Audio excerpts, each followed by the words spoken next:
Welcome back to the show, everybody. Check out these headlines we have for you. Vitalik Buterin talking about how ETH validators could be a security.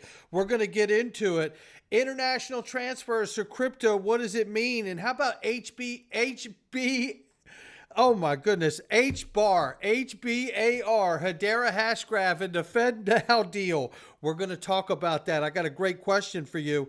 And how about this? XRP poised for a $5 trillion daily market. Yeah, don't believe me when I say it, but you might want to believe Ripple when they say it. Somebody roll that beautiful intro.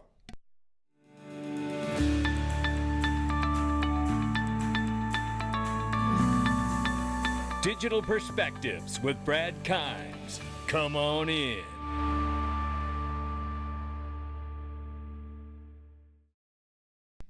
Welcome back. You know, if you're old enough, you already know right from that right there exactly what show I'm talking about. Put it in the comments section. Cryptocurrency market cap now $1.18 trillion, ladies and gentlemen. It's off by 1.5%. Good afternoon. 28,400 plus for Bitcoin and 1,700 plus for Ethereum. Tether market cap 82.9 billion right now, and XRP is 58 cents. Everything is falling like a manhole cover from the sky. Let's get started here. Look, the big short trader, we covered it, Michael Burry, the man who predicted the 2008 financial crisis, and I didn't know about him. And I got hung up in the 2008 financial crisis, and I lost everything. He's betting now $1.6 billion on the stock market crash by the end of the year. Protect yourself with gold. Gold is security, and glint is its key. I tell you, I've told you about this. If you haven't taken advantage of it, it is a remarkable, remarkable product. Check it out. Click the link for Glint Pay underneath of the video and check it out. I tell you, being your own personal alternative to banking is amazing. Feels incredible. Here we see a clip. Oh my goodness, right here. This is Vitalik Buterin being asked directly about switching from proof of work to proof of stake, and wouldn't it be a problem?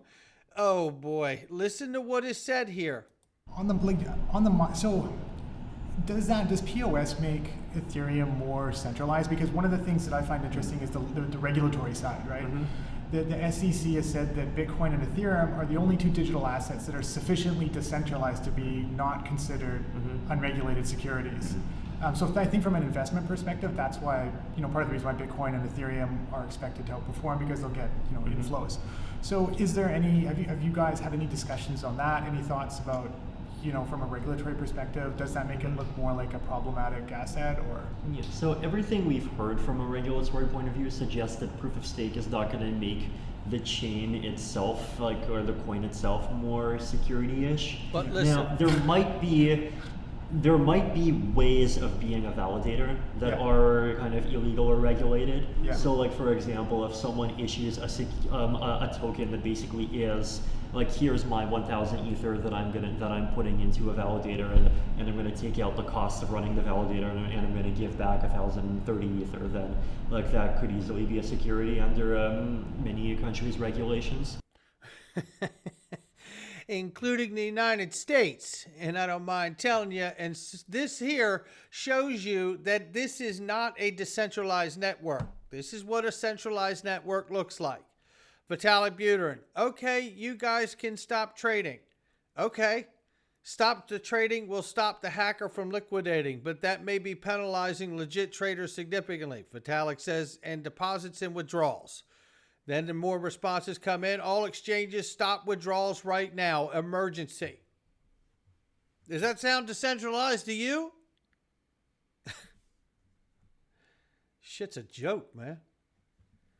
Then we got this from Cypress to Monaco and his team over there. Boy, I tell you, they got the shovels out. You listen to this guy from ADIA here. ADIA is an investment institution that prudently invests funds on behalf of the government of Abu Dhabi, excuse me. Listen. Authority. If you're not too familiar with what this organization is, they were established in 1976. The ADIA is a globally diversified investment institution that prudently invests funds on behalf of the government of Abu Dhabi through strategy-focused long-term value creation. on behalf of the government. They invest funds. And this gentleman right here, he is the global lead research and development of portfolio oversight. So don't think for 1 second that he doesn't have some type of inside information or awareness that you and I don't have. And listen to what this freaking guy says. It's going to blow your mind. We need to be cognizant of the fact that digital assets do not live in the ether, forgive the pun. Basically, they also have physical elements to it, and people seldom appreciate the fact that if a government or a particular country doesn't really want to do things this way, they can just shut the internet, right? So from there you have it. They can just shut the internet. I think this is a fine time to remind everybody that the SHA-256 algorithm is patented by the National Security Agency. In other news, we're seeing, how many days can you,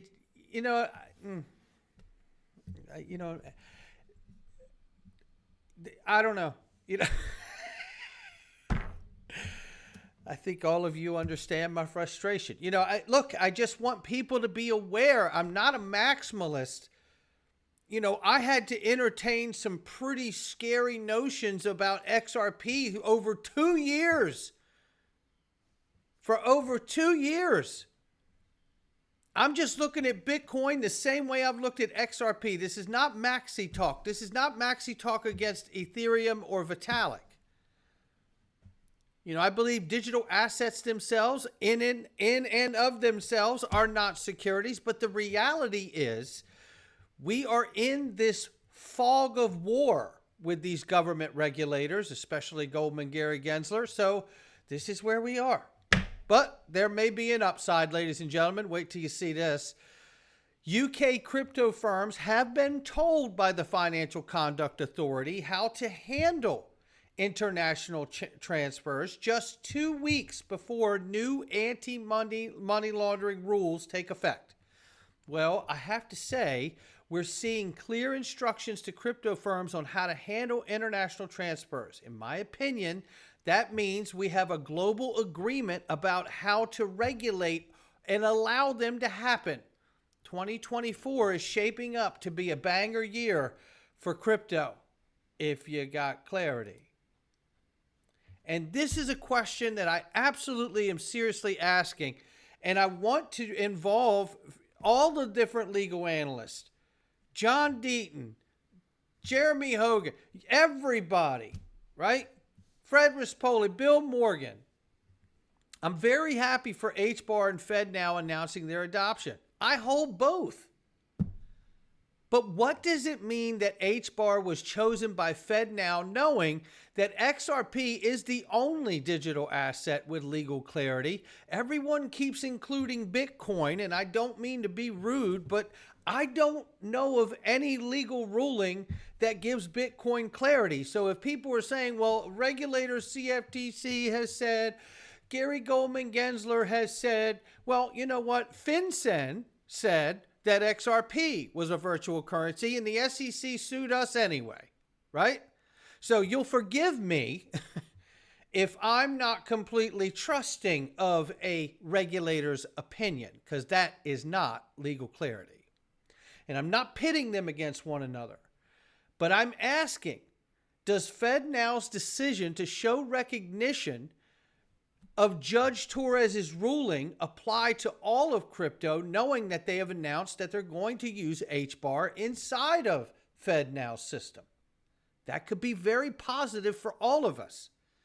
And here, looking at some Ripple partner action here, the Swiss route service has been developed by IBIS Management Associates in partnership with Finastra to provide institutions with connectivity to globally trusted payment gateways. And who's smack dab in the middle of it? Ripple. There it is. Ripple. Look, I'm showing all of this because I believe we're moving towards a moment that I have been talking about on this channel, and even before I was even had a channel. It is the integration and use of XRP inside of the financial system. And don't believe me when I say it, but here's Boris Allegrant from Ripple himself talking about the sizable market that XRP is poised to capture. Take a listen. My name is Boris Allegrant. I'm with Ripple Labs, and Ripple is a payments software company.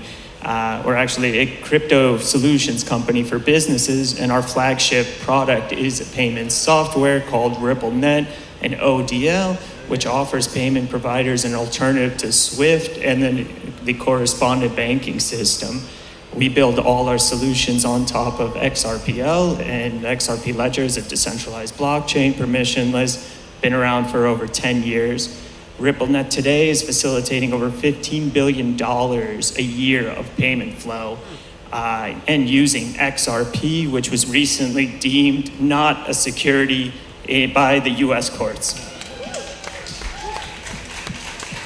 A good example of a product is one that actually gets these institutions in there, right? That, retail crypto is what? 1 trillion, 2 trillion right now in market cap. The global financial world, FX trades $5 trillion a day, right? Just to put that into perspective. So we are so early and it's so small that we really need to bring crypto and blockchain to the next level is getting those institutions in.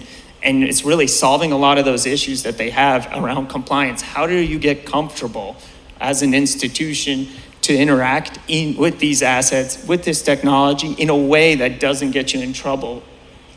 Well, you get legal clarity. You spend over $100 million to make sure that you get it, and you take that schoolyard bully and you whip his ass in front of everybody in school. Because that's what Ripple did to the SEC, and they're not done yet. I think they're going to do it some more, and I like it. I'm going to watch every step of the way. Now, this brings us to a question right here that Ripples in Wales ask. I want you to take a listen. What's up, everybody? It's Ripples in Wales. How are we doing? Listen, thought for the day. What if XRP and BTC are the only two crypto assets with any form of clarity as non-securities in the US for the next 2 years? What if all the other crypto assets are going to be held in purgatory? There you go. Right? That's what I've been asking from the crypto community and from this channel and Twitter. I've been asking this while we wait for Congress to pass crypto legislation. What if XRP is the only digital asset with legal clarity for the next 2 years? Now, this gentleman goes on and asks if XRP and BTC. We've heard Brad Garlinghouse ask that. We've heard other people in the space, wrap BTC in with that. But again, I'm asking this in a very sincere way. I still don't know of any legal ruling that has given Bitcoin clarity. And if anyone can cite a ruling, I would appreciate you showing that to me, because we cannot take a regulator's opinion as legal clarity. We watched again, the FinCEN gave legal clarity to XRP that it was a virtual currency. And 8 years later, the SEC said, we're suing you anyway, right? Then you have to ask yourself this throwback right here. David Andolfado from the U.S. Federal Reserve in St. Louis at the time proposed the idea, wrote a paper for R3 called FedCoin, and entertained the notion of Ripple and XRP being used as a delegate to settlement to a third party to the Fed. Take a listen. That is, people say, how can you trust, the Fed to do the bookkeeping? I mean, like I said, my response is, you don't expect the Fed to kind of steal your money. I mean, if the Fed can print all the money at once, it's not going to mess around with your bookkeeping. So, we have this big spreadsheet, the blockchain if you want, but it's just managed by the Fed, and it's very cheap, much cheaper than Bitcoin, if you're willing to delegate the responsibility to a third party. But then the downsides to all of that, of course, is you'd actually suppose you didn't want the Fed to be responsible for processing the payments. I mean, suppose, the Fed will likely impose some KYC restrictions on some purchases. They might not process some purchases that you might want to undertake. And so it was at that point that I said, well, we could, if we wanted to, extend the concept one step further. I'm not saying that this is ever going to happen, but just conceptually, you could imagine not FedWire for all, but kind of like a Fed coin, where what the Fed would do is actually just issue these Bitcoin-like objects. But and they would enforce a par exchange rate with the U.S. dollar. That would eliminate the exchange rate volatility. But they could delegate the clearing of these payments to some third party, some sort of Ripple-like protocol, or possibly even Bitcoin. I mean, we could delegate the responsibility of processing these electronic, FedCoin payments to the miners. Now, we understand that Bitcoin's not able to handle it at that network. That was early on, and this was several years ago. But David Andelfato went on to write a report for the use of FedCoin, which he talked about you could have on par, basically pegging the token to a dollar amount, a US dollar amount is what he's talking about there, right? And he's saying you could actually have someone like Ripple handle that. So, look, it is not happening now, right? But understanding what we're talking about and what the gentleman here, Boris Allergant, tells us from Ripple, that they're poised to serve with RippleNet and ODL, which is commercial use and the settlement use of ODL for XRP. They've already done $15 billion at the time of his talk here. And they could be poised to serve that market. And if you serve a $5 trillion daily market, you can bet your bottom dollar you're not doing without the Fed being involved. And if the Fed gets involved, maybe, just maybe, you see David Andelfato's situation come alive at some point where XRP proves out in the way that it should. And the next thing you know, they're tying the dollar denominated value of a $1 bill, a $10 bill, a $100 bill, $500 bill, pegged to XRP to service the liquidity needs that they need in the payment system itself. Not financial advice from me or anyone else, but that's what the guy from the Fed just said. I'll catch all of you on the next one.